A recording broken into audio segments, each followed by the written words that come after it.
Hi, I'm Dustin Abbott, and I'm here today to give you my review of the Fujinon GF 110mm f2, and this is an LWR-LM lens. Now, this is a lens that as soon as I started to do reviews of Fuji's medium format systems, immediately people in the audience started telling me you need to check out the 110mm f2. It actually really takes advantage of the resolution and performance of these medium format sensors.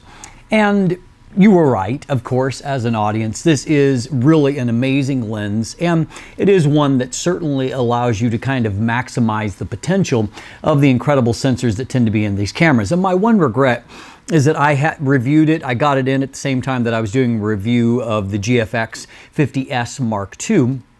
So number one, you get the older and lower resolution sensor relative to what you find in the GFX 100 or 100S, but you also get the more primitive autofocus system. So in some ways, I didn't feel like the lens was able to shine to its full potential on the camera system that I had to review it on. But that's the way that the chips fell in this particular situation, and so we'll just have to deal with it as it is. But certainly this is an amazing lens. It roughly corresponds, when you take into account the crop factor of the Fuji's medium format sensor, this is roughly an 85mm f1.4 lens in terms of the correspondence on full frame. It's about 87mm full frame equivalency, and as you can see when I compared it, as I did a bit on my Sony Alpha 1 to an 85mm f1.4 lens, it had roughly the same depth of field and roughly the same framing, although this obviously is just a few millimeters longer. And so this is going to be an incredibly important lens for doing portrait photography, which of course is one of the great strengths. I would say portrait photography and landscape photography are probably the two top applications for medium format, at least in my estimation. And this is certainly a lens that allows you to maximize the potential of the system for portraits. And so we're going to dive into various aspects of the performance today, but first, a word from our sponsor. Today's episode is brought to you by Exter, maker of fine smart wallets and other premium accessories. The Exter Parliament wallet is slim and elegant, made from top grain leather, and has a built-in aluminum card holder that blocks RFID signals and fans out your cards at the click of a button for easy access.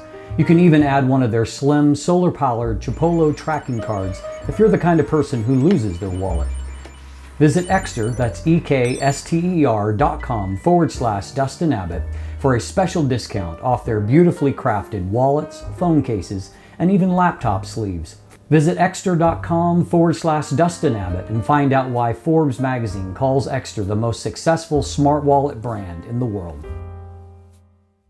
So let's start by breaking down what each one of those letters means. R refers to the fact that this has an aperture ring, in this case controllable in 1/3 stop to tenths, or you can put it in automatic or command mode. LM refers to the linear motors that are the focus system, and WR refers to weather resistance or the weather sealing that's a part of the lens.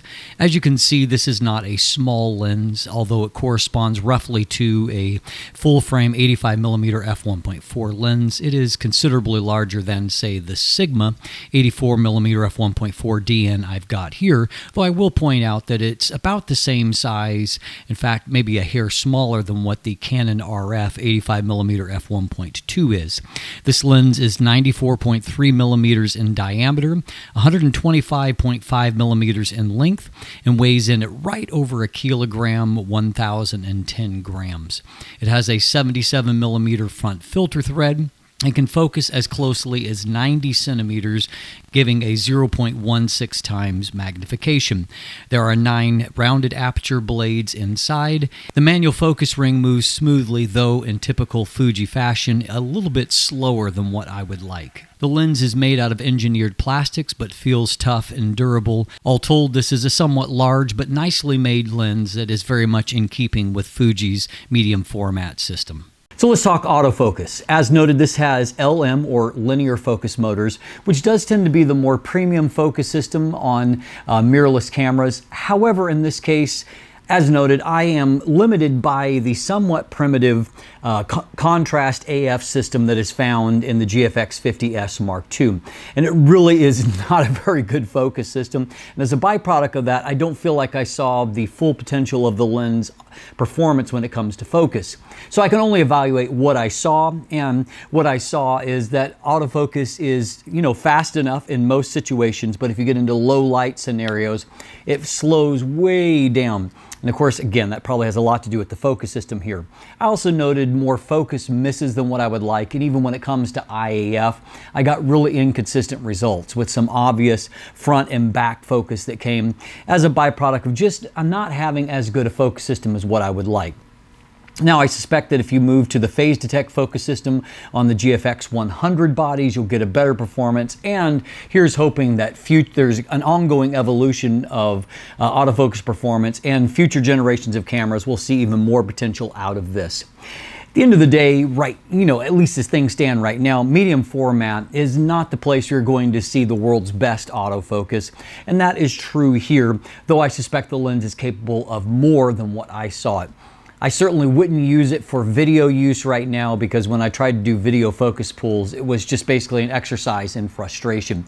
And so, your mileage may vary, and if you're using the GFX 100 or 100S, you may get slightly better performance, but, we're going to have to see an ongoing evolution of autofocus performance to probably get more out of this lens in the future. All is positive, however, when we transition to talking about image quality. This is a beautiful optic that really does help you to take advantage of what medium format has to offer. We're going to take a deep dive into that performance. Let's jump in together. So first of all, let's take a look at vignette and distortion. There's not a whole lot to report on this front, at least as far as distortion goes. You can see there is the tiniest bit of a pincushion distortion there, but really not anything that's worth mentioning at all. And as far as vignette goes, there is some, but you can see it's a very linear type vignette that is not strongly kind of centered in the corners. And so as a byproduct of that, it's probably going to look more flattering than troubling in most of your shots. Now, in most cases, you're really not going to see any of these optical flaws, because Fuji's profiles I find to be some of the very best in the business, so in-camera correction is very good, as is the post-processing profiles that are provided that clean everything up, I think, in a really clean fashion. If I were to go through and to manually correct things, I've got a -2 to clear up that tiny bit of pincushion distortion, and a +47 to deal with the vignette, which is about 2 stops. But again, I really like the kind of the nature of it, how linear it is, and so it's probably not something that in fact, I would say in some situations you might want to leave it, just because in both cases, because a little bit of pincushion distortion is flattering to a portrait subject, and a little bit of vignette, particularly if it's nice and linear like that, can actually add to the quality of a portrait shot. Now, as far as chromatic aberrations go, they are very well corrected in this lens. And so in this case, you would see lateral chromatic aberrations in these transitions up here where the dark branches transition into the bright sky. And this is typically a hotbed for lateral chromatic aberrations. I just don't see anything here. Pretty much a perfect correction there. Likewise, if we take a look at longitudinal chromatic aberrations, you would typically see those after the plane of focus going into the bokeh, and really very, very well controlled here as well. There's a little bit of fringing there, but again, it's nothing significant, and I haven't seen anything damaging in any of my tests. So let's take a look at our resolution and contrast. In this case, I'm doing it on the 50 megapixel sensor of the GFX 50S Mark II, which is the camera I had on hand. I would love to look at this again on the 100 megapixel sensor, because I think it really has the chops to take greater advantage of that. A couple of other notes. So we've got 50 megapixels. Again, my chart is designed for the typical full frame or APS-C 3.2 crop, not the 4.3 crop we've got here, and so everything doesn't line up perfectly, as you can see. And when we do a few quick comparisons in a moment, everything doesn't line up perfectly there. So what we can see here is that in the center of the frame at 200% magnification, tons of resolution and contrast, and also lots of moire. You can tell here that there is no kind of filter there, low pass type filter, and so as a byproduct, you do end up with a lot of false color or moire pattern developing there, but that's not necessarily the lens's fault. This is a lens that is resolving extremely highly. In the center of the frame, it looks fantastic in the mid frame, very, very strong performance, and jumping down into the bottom of the frame, it looks fantastic there as well. You can see that resolution and contrast goes all the way out to the corner. This is a lens that is well designed to take advantage of the high resolution and, high performance of these medium format sensors. So in my review of the GFX50S Mark II, I was actually doing things like high ISO and dynamic range, and some people really kind of fixated on the fact that the image with the Sony Alpha 1 and the Sigma 85mm f1.4, which is essentially the full frame equivalent of this lens, that combination looked sharper. And I try to warn people that that test is not really about sharpness. I'm testing something else. And so here, if we take a look, is it true that this combination is sharper? As you can see, obviously the Alpha 1 does a better job of controlling moire, but I wouldn't say that the Sony full frame combination is sharper. I would say that the Fuji combination is slightly sharper. Both of them are actually really excellent, but you can see here in the mid frame, I would say that there's just a little bit more contrast and sharpness for the Fuji result, and down here at the corner of the frame, it's definitely the sharper on the Fuji. Now you say you're comparing f1.4 to f2. That's because of the difference in these sensors. They do behave roughly similarly at f1.4 versus f2. However, if it makes you happy, we'll compare f2 to f2, and let's take a look at what we find. So in the center of the frame, again, moire is there's a little of it on the Sony, there's lots of it on the Fuji. But as far as contrast and resolution goes, I would say that the Sigma combination and Sony have picked up a little bit of contrast, and they are, I would still say, though, roughly similar. If we look at the mid-frame, still roughly similar, and down into the corner of the frame, I still give a little bit of an edge to the Fuji. And so it's not true that the Sigma and Sony combination is sharper.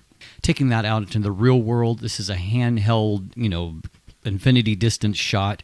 At 100%, you can see that it's super sharp in the center of the frame. We go out to the side of the frame. It is super sharp at the side of the frame, just delineating all kinds of fine details at 100%. And it's sharp right off to the edge of the frame, and you can see where the depth of field is. It is resolving extremely highly. I can't overemphasize the fact that this is an extremely sharp lens. In fact, if I compare f2 to f5.6, we can see, if we look in the center of the frame, there's really not much of a difference. A little bit more contrast on the f5.6 result, but it's really not a significant change. You're obviously going to get a little bit deeper depth of field and maybe a little bit sharper corner performance, but by and large, these are producing a very similar result when you compare wide open to stop down. In this case, stopping down 3 stops. It's just a really sharp lens to begin with. Before we move on, we'll look at a closer subject, and we can see that, yes, it is resolving just beautifully. Look at the detail and the contrast there in the fur and around the eyes. It's a really fantastic lens optically. There's not much use spending too much more time in examining sharpness. The lens, as we've seen, is sharp wide open and gets a little bit higher in terms of sharpness and contrast when stopped down. Now, at smaller apertures, your minimum aperture is f22, and obviously with any high-resolution sensor, you're going to deal with some diffraction that reduces both contrast and what I call acuity, the ability to render the fine details. So I recommend that you avoid small apertures on any of these high-resolution bodies when you consider that this is actually the lower resolution body. Diffraction results are going to be even more obvious if you're using the 100 megapixel sensor. Now, considering that this is essentially like a full-frame 85mm lens in terms of focal length, how it behaves, that's not necessarily a strong point for maximum magnification, and that's true here, although it's a little bit better than average at about 0.16 times magnification. I found that this lens is a great option if you're looking for that medium format look. And so even here, just using available light, which wasn't a whole lot of light, and in the evening, you can just see that this shot of Loki just really has that beautiful fall off and color that we come to love from that medium format look. And while it's here, obviously the background is blurred out more.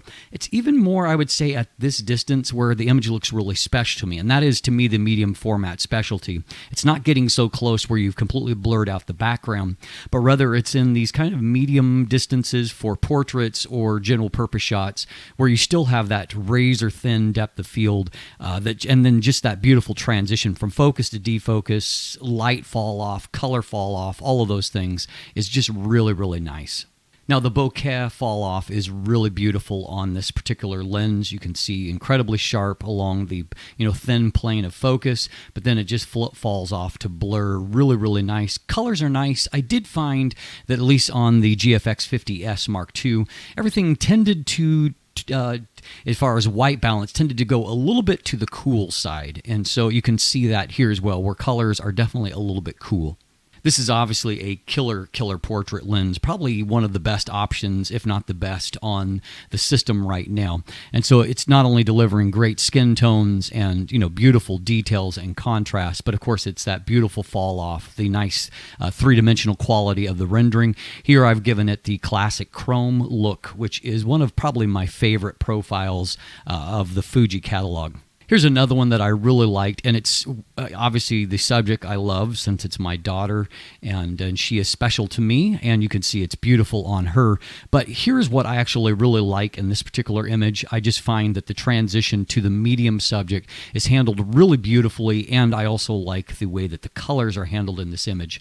I was also really fond of this focal length and at more of a distance because you still have that really nice three-dimensional cutout kind of look, as you can see here on the subject, but there's also just that sense of presence that the image gives that's really, really nice. And up close, obviously, it's nice as well, but I find this to be maybe one of the most special applications for it when you have some space and you can use that negative space. Finally, in terms of flare resistance, really not a bad performance for a large aperture lens like this. This can be a weak point for such lenses, but there's a little bit of ghosting here and a little bit of ghosting here. This is wide open f2. This is stopped down to f11. I also find that for a telephoto lens, the sunburst effect is actually fairly nice from this lens, so another advantage for it there.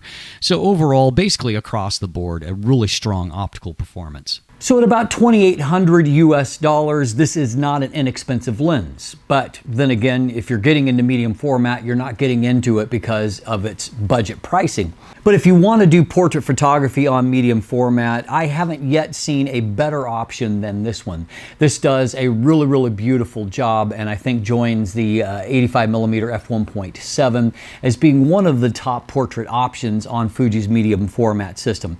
It certainly does pretty much everything optically beautifully with no real vulnerability or weakness that I was able to determine at all. And the byproduct is that you're really able to get the kind of images that you got into medium format to begin with. And so I think it's one of the top lenses I've seen to this point on Fuji's medium format GF system. I'm Dustin Abbott, and if you look in the description down below, you can find linkage to my combination review and image gallery. There's also buying links there if you'd like to purchase one for yourself.